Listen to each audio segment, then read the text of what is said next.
필라델피아의 조현우 목사입니다. 이번 주는 저와 함께 우리 아이들과 나눌 두빛날의 교재 내용을 약간 도움을 드리고자 이 영상을 마련하였습니다. 먼저 월요일 내용을 보시면 사무엘상 27장 내용을 다루게 됩니다. 저희가 그 중에서 두려움이라는 주제를 선택해 보았습니다. 사무엘상 27장에는 다윗이 사울을 피해서 블레셋으로 피해 망명한 이야기가 나오죠. 우리도 역시 하나님께서 늘 지켜주심을 믿으면서도 어떤 어려움 앞에 두려워하고 도망갈 때가 있는 것 같습니다. 우리 자녀들에게 어떤 어려운 일들이 일어나더라도 믿음으로 이겨낼 수 있도록 그렇게 권면해 주시고요. 가르쳐 주시고 혹시 그렇지 못할 때가 있다고 하더라도 괜찮다고 위로받을 수 있도록 이 이야기를 통해서 가르쳐 주시면 좋겠습니다. 다윗은 골리앗도 두려워하지 않았던 믿음의 사람이었는데 때론 사울을 두려워서 이렇게 도망칠 때도 있었다고요. 부모님들의 믿음이 부족했던 실수나 그 실수의 경험들을 들려주시는 것도 좋을 것 같습니다. 화요일 내용은 사무엘상 28장인데요. 저희는 불순종이라는 주제를 잡아보았습니다. 나라 안의 무당들을 다 쫓아냈던 사울이 급한 일을 당하자 몰래 무당을 찾아가서 죽은 사무엘을 불러냅니다. 하나님께서 기뻐하시지 않는 이런 일들, 특히 불순종에 대해서 우리가 성경을 통해 앞으로 여러 번 자녀들과 나누게 될 텐데, 이날은 특별히 하나님께서 나의 기도에 응답해 주시지 않는 것 같을 때 우리가 어떻게 해야 하는가에 대해서 나눠보면 좋을 것 같습니다.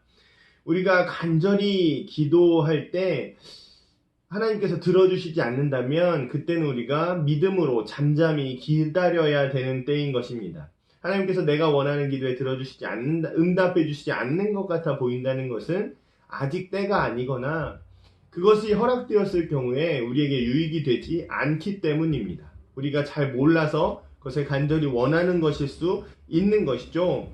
그래서 하나님께서 기도에 응답해 주시지 않는 것 같아 보일 때에도, 상황이 어려워 보일 때에도 여전히 순종의 태도를 보일 수 있는 우리 자녀들이 되도록 권면해 주시고 축복해 주시면 좋겠습니다. 다음으로 20일 수요일 내용은요, 사무엘상 29장입니다. 이때 다윗은 어려운 상황을 겪게 되죠. 이스라엘과 전쟁을 해야 할지도 모르는 상황에 닥치게 됩니다. 우리도 역시 살면서 여러 번 곤란한 상황을 당하지요. 그럴 때마다 우리는 여러 가지 선택들을 하는데 그 선택의 중요성들에 대해서도 우리가 나눌 기회가 있을 것입니다. 우리 자녀들이 어려운 선택을 한 적이 있다면 잘 들어주시고 공감해 주시고, 부모님들이 보시기에 중요하지 않은 혹은 어려운 것 같지 않다 느껴질더라도 아이들에게는 정말 크고 어려운 선택이었을 수 있겠다고 공감해 주시면 좋겠습니다. 그 공감이 아이들에게 큰 위로가 될 것이고 또 지혜로운 조언을 해주실 수 있으시면 더 좋겠죠. 그리고 이날 말씀을 통해서 알 수 있듯이 우리가 어려운 상황을 헤쳐나가게 되는 것은 물론 하나님의 은혜가 가장 크고 가장 중요합니다. 근데 그 하나님의 은혜가 임하는 통로가 다윗의 그 평소의 신실함, 아기스 왕을 성실하게 대했던 그 평소의 성실함을 통해서 하나님께서 아기스의 마음을 움직이셨음도 우리 자녀들에게 가르쳐 주시는 것이 중요할 것 같습니다. 우리가 평소에 이 성실함, 믿음의 자녀된 자들로서의 자세를 잃어버리고 하나님의 응답을 구한다면 그것은 요행에 지나지 않을 수 있기 때문입니다. 다음으로 목요일 21일 목요일은 사무엘상 30장의 내용을 당하게 됩니다. 이날 우리가 다룰 주제는 억울한 일입니다. 시글락으로 돌아온 다윗은 자기 그 백성들의 그 동료들의 아내와 자녀들이 약탈당하고 빼앗긴 것을 알게 되죠. 그때 백성들이 같이 슬퍼하다가 갑자기 그것을 다윗의 탓으로 돌리며 다윗을 돌로 쳐 죽이고자 합니다. 억울하게 분풀이를 하고자 한 것이었죠. 다윗은 크게 다급했지만 30장 6절 말씀에 보시면 그는 하나님 여호와를 힘입고 용기를 얻었다라고 나옵니다.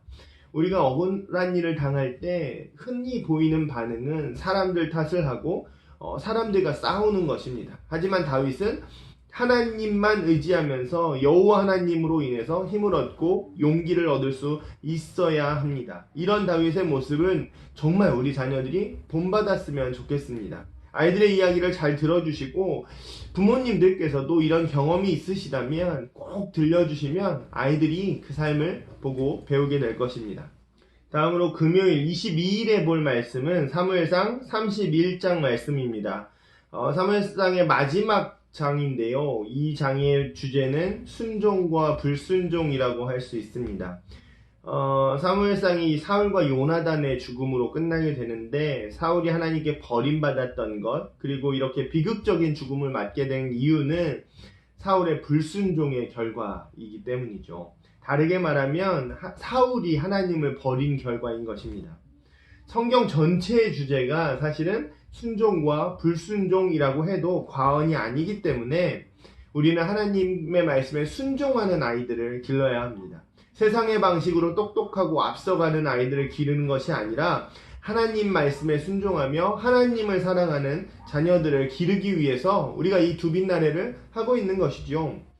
그래서 성경에서 순종과 불순종에 관한 말씀이 나올 때마다 부드럽게 하지만 단호하게 세상의 기준들이 하나님의 말씀을 침범하지 못하도록 우리 성경의 하나님의 말씀에 순종하도록 가르쳐 주시기를 부탁드립니다. 그렇게 우리 자녀들이 하나님의 말씀에 순종하며 하나님을 사랑하는 아이들로 자랄 때 신명기 28장의 말씀처럼 우리 아이들이 들어와도 복을 받고 나가도 복을 받는 하나님의 복 있는 아이들로 자라게 될 줄 믿습니다. 어렵게 많은 것들을 가르쳐 주시지 않아도 괜찮습니다. 잘 하시지 못하는 것 같이 느껴지셔도 괜찮습니다. 저희도 그럴 때가 있거든요. 우리는 하나님의 말씀에 순종하는 것 뿐입니다. 역사하시는 것도 하나님이시지요. 아이들과 함께 말씀을 나누는 하루에 15분의 시간, 이 부모님들의 순종의 시간을 통해서 하나님께서 우리 자녀들의 삶에 놀라운 축복을 허락하실 줄 믿습니다. 저도 역시 저희 인생을 돌아보면 어머니의 기도로 먹고 살고 있다고 여기까지 왔다고 고백하고 있는 사람 중에 한 명입니다. 많은 분들이 그러실 줄로 믿습니다. 아이들과 함께 말씀을 나누시고 아이들을 축복해 주시는 행복한 시간들 놓치지 마시길 예수님의 이름으로 권면합니다. 감사합니다.